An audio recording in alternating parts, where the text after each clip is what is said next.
Hi guys welcome to your new video. ഇന്ന് നമ്മൾ ഒരു ചെറിയ ഔട്ടിങ്ങിന്റെ വീഡിയോ ആണ്. അപ്പൊ പോകാം വീഡിയോയിലോട്ട്.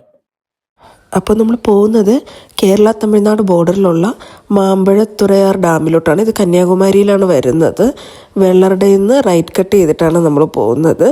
ഇത് ഈ കാണുന്നതാണ് അക്ഷയപാത്രം റെസ്റ്റോറൻറ്റ്. ഭയങ്കര ഫേമസ് ആയിട്ടുള്ളൊരു റെസ്റ്റോറൻ്റാണ് നെട്ടയിലുള്ള. നമ്മളിത് നെട്ട ചെക്ക് പോസ്റ്റ് എത്തിയിട്ടുണ്ട്. ചെക്ക് പോസ്റ്റ് ക്രോസ് ചെയ്ത് പോകുമ്പോൾ പിന്നെ ഫുള്ള് നമ്മൾ കാണുന്നത് ചിറ്റാറിൻ്റെ സൈഡാണ്. അവിടെ ഇതുപോലെ അക്ഷയപാത്രം പോലെ തന്നെ വേറെ ഒരുപാട് റെസ്റ്റോറൻറ്റ്സൊക്കെ നമുക്ക് കാണാൻ പറ്റും.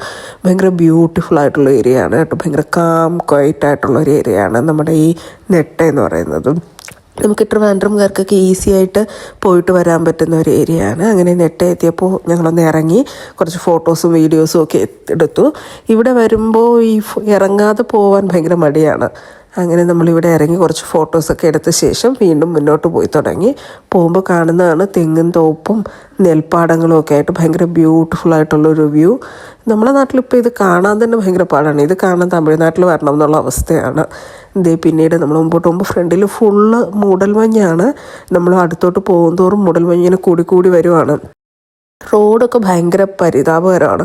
ഫുള്ള് കുണ്ടും കുഴിയും ഒക്കെ ആയിട്ട് എന്താ പറയുക, ഒട്ടും മെയിൻറ്റെയിൻ ചെയ്യാത്തൊരു റോഡാണ്. പക്ഷേ സൈഡിലെ വ്യൂസൊക്കെ ഭയങ്കര ബ്യൂട്ടിഫുള്ളാണ്.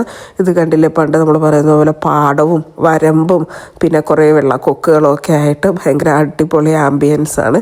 ഞങ്ങൾ ഇവിടെയും ഇറങ്ങി കുറച്ച് ഫോട്ടോസൊക്കെ എടുത്തിട്ടുണ്ടായിരുന്നു. എന്നിട്ട് വീണ്ടും നമ്മൾ മുൻപോട്ട് പോയി. പോകുന്ന വഴിക്ക് ഫുള്ള് ഇതുപോലത്തെ നല്ല അടിപൊളി കാഴ്ചകളാണ് കേട്ടോ ചുറ്റുമുള്ളത്. എല്ലാം കൂടുതലും പാടങ്ങളും നെൽപ്പാടവും തെങ്ങുംതോപ്പും തന്നെയാണ് കാണാനുള്ളത്. അങ്ങനെ നമ്മൾ മുമ്പോട്ട് പോയി ഏകദേശം ഡാമിൻ്റെ ഫ്രണ്ട് എത്തിയിട്ടുണ്ട്. അങ്ങനെ ഞങ്ങൾ അകത്തോട്ട് കയറുവാണ്. ഇടയ്ക്ക് വെച്ച് നൈസായിട്ടൊന്ന് വഴി തെറ്റിയായിരുന്നു. എന്നാലും ഞങ്ങളിത് ഉള്ളിലോട്ട് കയറി. ഇതാണ് ഇതിൻ്റെ എൻട്രൻസ് വരുന്നത്. ഇവിടെ ഫ്രണ്ട് ഒന്നും അങ്ങനെ മെയിൻറ്റെയിൻ ചെയ്തൊന്നും ഇട്ടിട്ടില്ല. എന്നാലും നമ്മളിതേ ഉള്ളിലോട്ട് കയറാൻ തുടങ്ങുവാണ്. ഇതാണ് മൊത്തത്തിലൊരു വ്യൂ വരുന്നത്. ഇതുവഴിയാണ് ഉള്ളിലോട്ട് പോകുന്നത്. നമ്മളങ്ങനെ ഉള്ളിലോട്ട് കയറുമ്പോൾ തന്നെ വലതുവശത്ത് ഫുള്ളായിട്ട് ഇങ്ങനെ കുട്ടികൾക്കുള്ള പാർക്കൊക്കെയാണ് ചെയ്തിരിക്കുന്നത്. ഞങ്ങളതുവഴി അങ്ങനെ മുന്നോട്ട് പോയി. അതിന് കുറച്ച് ദൂരം മുകളിലോട്ട് ഡാമിലോട്ട് എത്താൻ വേണ്ടി നടക്കണം. അങ്ങനെ നടന്നുകൊണ്ടിരിക്കുകയാണ്. രണ്ട് സൈഡിൽ നല്ല ഗ്രീനറിയാണ്. ഈ ഡാമിൻ്റെ സൈഡിലായാലും അവരങ്ങനെ പ്രോപ്പർ മെയിൻറ്റെയിൻ ചെയ്തു എന്നൊന്നും പറയാൻ പറ്റില്ല. പക്ഷെ നല്ലൊരു ആംബിയൻസ് ഉള്ള സ്ഥലമാണ്. ബാക്കിൽ കാണുന്ന ആ വെസ്റ്റേൺ ഗട്ട്സും അതൊക്കെ ഭയങ്കര നല്ല മൂടൽമഞ്ഞിൽ കിടക്കുന്നതുകൊണ്ട് നല്ല അടിപൊളിയാണ്. അങ്ങനെ ഫൈനലി നമ്മളിത് എത്തിയിട്ടുണ്ട്. ഇതാണ് ഡാം വരുന്നത്. ഭയങ്കര ബ്യൂട്ടിഫുള്ളായിട്ടുള്ള ഒരു സ്ഥലം തന്നെയാണ്. കണ്ടോ, ഇതാണ് കംപ്ലീറ്റ് ഇതിൻ്റെ വ്യൂ വരുന്നത്. നല്ല ഭംഗിയില്ലേ. അങ്ങനെ കുറച്ച് നേരം ഞങ്ങൾ അവിടെയൊക്കെ നിന്നു. പിന്നെ ഈ ഗേറ്റ് കണ്ടോ, ഇത് അടച്ചിട്ടേക്കുമായിരുന്നു. ഇതുവഴി കയറാൻ പറ്റത്തില്ലായിരുന്നു. ഞങ്ങൾ പിന്നെ കയറി ചാടിയൊക്കെയാണ് ഇതിൻ്റെ ഉള്ളിലോട്ട് കയറിയത്. ഇതിൻ്റെ ഉള്ളിൽ പോയി അങ്ങ് ഫ്രണ്ടിലോട്ട് പോയിട്ട് അവിടെ നിന്നും കുറച്ച് ഫോട്ടോസൊക്കെ എടുത്തു. കംപ്ലീറ്റ് വ്യൂ വരുന്നത് ഇതാണ്. പിന്നെ ഞങ്ങൾ കുറച്ച് നേരമൊക്കെ അവിടെ നിന്ന ശേഷം പിന്നെ അവിടെ നിന്ന് തിരിച്ചു പോന്നു. അവിടെ മുകളിൽ 1-2 വർക്കേഴ്സൊക്കെ ഉണ്ടായിരുന്നു. അങ്ങോട്ട് ചാടിയത് വീഡിയോ എടുക്കാൻ പറ്റിയിട്ടില്ല. തിരിച്ചിറങ്ങുന്ന രൂപമാണ് ഈ കാണുന്നത്. അങ്ങനെ പതുക്കെ നമ്മൾ കയറിച്ചാടിയൊക്കെ വീണ്ടും തിരിച്ചിറങ്ങി അവിടുത്തെ കുറച്ച് വർക്കേഴ്സൊക്കെ ഉണ്ടായിരുന്നു.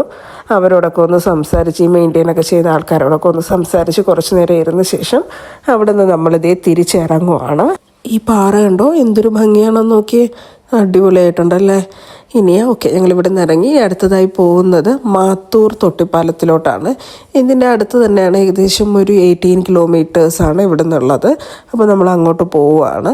ലാസ്റ്റ് ഞങ്ങൾ അവിടെ എത്തിയിട്ടുണ്ട്. ഇതിൻ്റെ ഉള്ളിലോട്ട് കയറുമ്പോഴത്തേക്ക് തന്നെ ഇവിടെ കുറേ പൈനാപ്പിൾ, കരിക്ക്, ചാമ്പയ്ക്ക അങ്ങനെയുള്ള സാധനങ്ങളൊക്കെ വിൽക്കാനായിട്ട് വെച്ചിട്ടുണ്ട്. ഞങ്ങൾ ഇതിൻ്റെ ഉള്ളിലോട്ട് താഴെ കയറുന്ന സ്ഥലത്ത് തന്നെ ഒരു 60 രൂപയുടെ ടിക്കറ്റ് എടുക്കാനുണ്ട് ഉള്ളിലോട്ട് കയറാൻ. ഇവിടെ വരുമ്പോൾ വീണ്ടും ഒരു ടിക്കറ്റ് എടുക്കണം. എൻട്രൻസിൽ 20 റുപ്പീസിൻ്റെ. മറ്റേത് കാറിന് വേണ്ടിയിട്ടായിരുന്നു, ഇത് നമ്മൾ മനുഷ്യർക്ക് വേണ്ടിയിട്ടാണെന്നാണ് ഇവർ പറയുന്നത്. അങ്ങനെ ഇതിൻ്റെ ഉള്ളിലോട്ട് കയറി ഇങ്ങനെ പോവുകയാണ്. ഈ സ്റ്റെപ്പ് ഇറങ്ങി കുറച്ച് താഴെ നിൽക്കുമ്പോഴത്തേക്കാണ് നമുക്ക് ഈ കംപ്ലീറ്റ് ഈ തൊട്ടിപ്പാലത്തിൻ്റെ വ്യൂ കിട്ടുന്നത്. ഇതാണ് ആ വ്യൂ വരുന്നത്. താഴെ ബ്രിഡ്ജിൻ്റെയും പണി നടക്കുമായിരുന്നു. അപ്പോൾ ഇതുവഴി നമ്മളിത് ഉള്ളിലോട്ട് നടന്ന് പോയിക്കൊണ്ടിരിക്കുകയാണ്. ഉള്ളിൽ കയറി കഴിയുമ്പോഴത്തേക്ക് ഇതിൻ്റെ ടോപ്പിൽ നിൽക്കുമ്പോൾ ചുറ്റുപാട് കാണാൻ നല്ല രസമാണ്. അങ്ങനെ ഞങ്ങൾ പാലത്തിലേക്ക് കയറി ഉള്ളിലോട്ട് പോവുകയാണ്. ഈ സൈഡിൽ കൂടെ ഇങ്ങനെ വെള്ളം ഒഴുകുന്നുണ്ട്. നേരത്തെ കണ്ട വെള്ളമില്ല, അത് ഒഴുകുന്നുണ്ട്. ഉള്ളിലോട്ട് പോകുമ്പോൾ ഇതാണ് കംപ്ലീറ്റ് വ്യൂ വരുന്നത്. നല്ല രസമാണ് കാണാൻ. താഴെയാണെങ്കിൽ പാലം പണി നടക്കുവാണ്. പക്ഷേ ഇതിൻ്റെ ഉള്ളിൽ കയറി ഇത്ര ദൂരം എത്തിയപ്പോഴത്തേക്കാണ് മനസ്സിലാവുന്നത് ഫ്രണ്ടിൽ പാലം പണി നടക്കുവാണ്. അത്രേ പോകാൻ പറ്റത്തുള്ളൂ. ആ ഫ്രണ്ടിൽ കുറച്ച് പേര് നിൽക്കുന്നില്ലേ, അവിടം വരെ പോകാൻ പറ്റത്തുള്ളൂ, പിന്നെ മുന്നോട്ട് പോകാൻ പറ്റത്തില്ല. ഇവിടെ നിന്ന് നോക്കിക്കഴിയുമ്പോൾ താഴത്തെ പാലത്തിൻ്റെ പണിയൊക്കെ കാണാം. അവിടുത്തെ ഈ പണിയും ഈ മുകളിലത്തെ തൊട്ടിപ്പാലത്തിൻ്റെ പണിയും നടക്കുവാണ്. കാണാൻ നല്ല രസമാണ്. ആറും സൈഡിലെ ഈ ഗ്രീനറിയും ഒക്കെ ആയിട്ട് കുറച്ച് നേരം ഞങ്ങൾ അവിടെ അത് കണ്ടു നിന്നു. പിന്നെ ദേ കണ്ടോ, ഇതാണ് ഫുൾ വ്യൂ വരുന്നത്, ഇതിൻ്റെ ചുറ്റും നിന്ന് നോക്കുമ്പോൾ കാണുന്നത്. അപ്പോൾ ഇനി നമ്മൾ തിരിച്ചു പോവുകയാണ്. സോ വീഡിയോ ഇഷ്ടപ്പെട്ടാൽ ലൈക്ക് ചെയ്യുക, ഷെയർ ചെയ്യുക, കമൻറ്റ് ചെയ്യുക. പിന്നെ ചാനൽ സബ്സ്ക്രൈബ് ചെയ്യാത്തവരുണ്ടെങ്കിൽ സബ്സ്ക്രൈബ് കൂടെ ചെയ്യണേ. താങ്ക്